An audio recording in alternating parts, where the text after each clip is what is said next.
Hey there friends, it's me Jenny, and we're about to start a 3D female model from scratch. And actually I have a really good resource to share with you, a particular YouTube channel, AnetaV.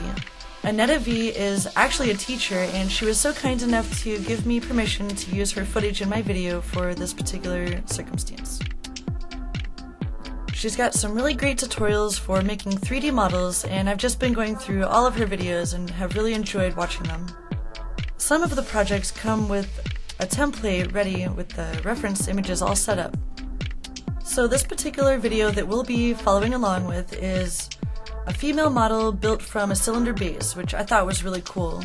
One thing that I really liked about her tutorials is that she helps with the exact amount of polygons that you'll need to attach both the arms and the legs.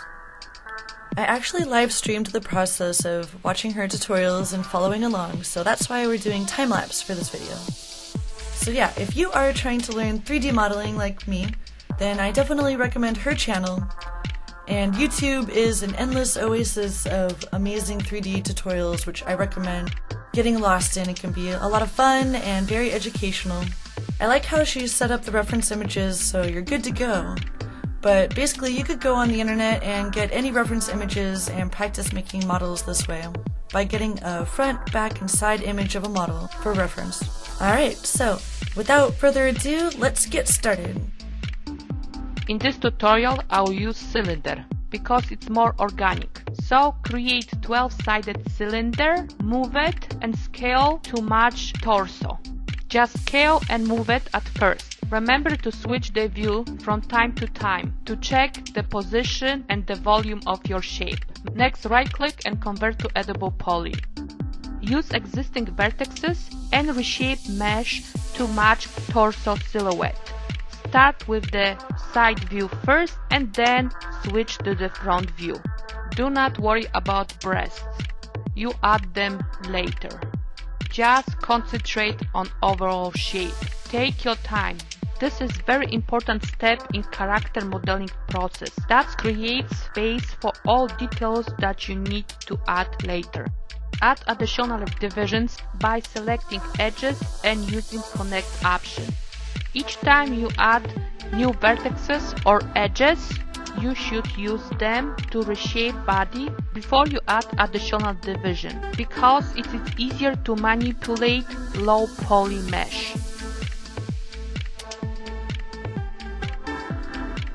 After you reshape torso to your liking, you can delete half of it and apply symmetry modifier. When the symmetry modifier is applied to the mesh, any edits you make to the original half of the mesh will be reflected on the other half as well. Next, you need to create crotch area and prepare openings for the legs. Reshape hip area in front and inside view as well. Next, select front and back edge of the crotch area and bridge them.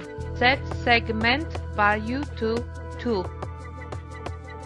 Reshape crotch area again and start working on the leg. Create 8-sided cylinder and reshape it to match leg template. Use the same procedures as you have previously for the torso. Right-click and convert to editable poly.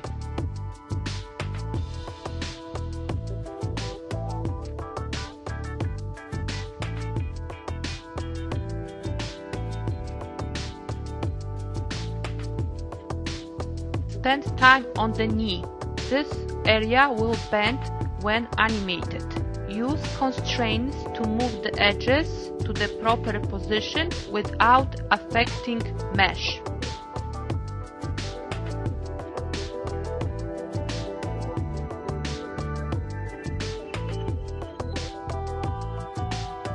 As you're working on your leg, remember to prepare space for the foot. Use extrude function to do that. Also, adjust top of the leg before you attach it and weld. Remember to delete the polygon on the top of the leg before you use target weld. Next, weld leg to the torso or vice versa. After you finish welding, make adjustment to the leg and to the torso. Reshape them to the proper form.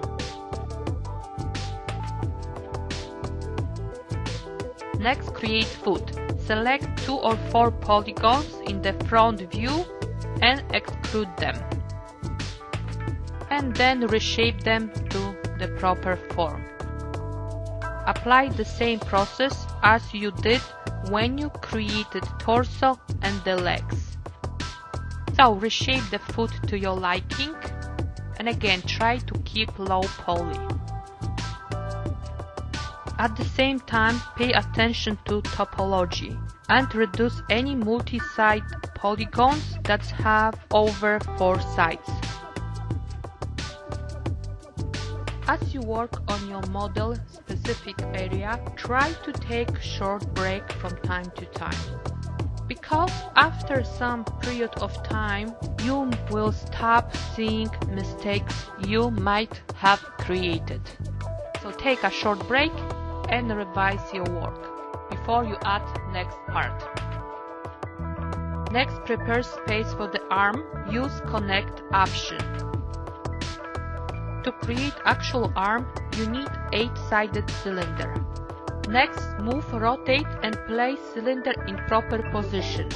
And use the same steps as you did previously.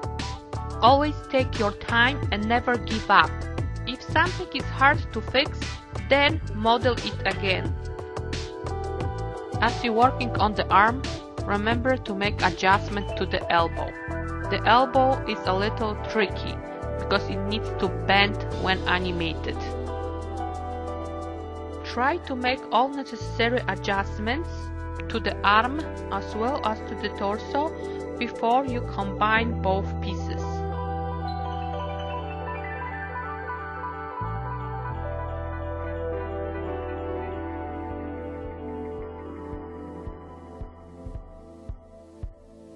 After you finish all the adjustments, select torso, click attach button and select the arm.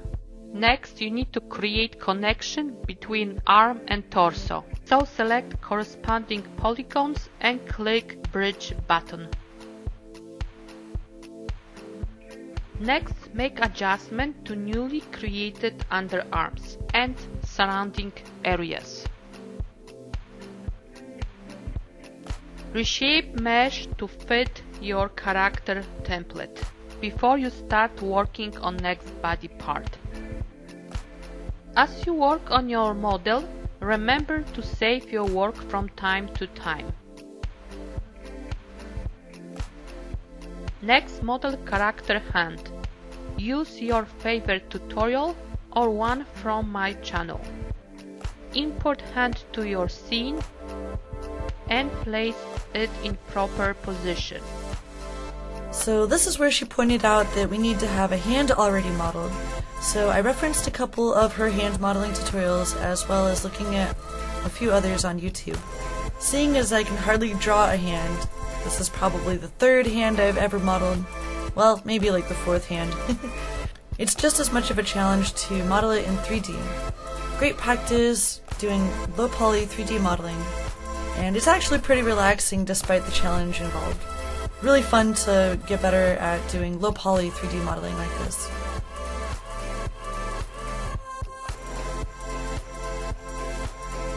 Attach to the arm and weld both meshes together. Use target weld to connect corresponding vertices. Make adjustments and reshape newly created connection. Next, create the head. Use your favorite tutorial and import it to your scene.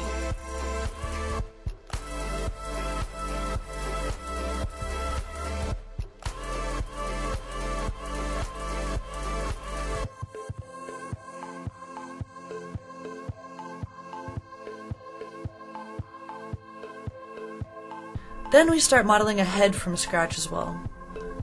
Luckily, Aneta's got so many awesome tutorials that there's a modeling tutorial that even came with the reference images set up and ready, just like the one with the body. and it's super helpful to already have this. My goal is definitely to become a better 3D modeler, and at least decent. If anything, I would like to get good at low poly 3D modeling for either mobile games or other games made in Unity, which is my favorite software for developing games.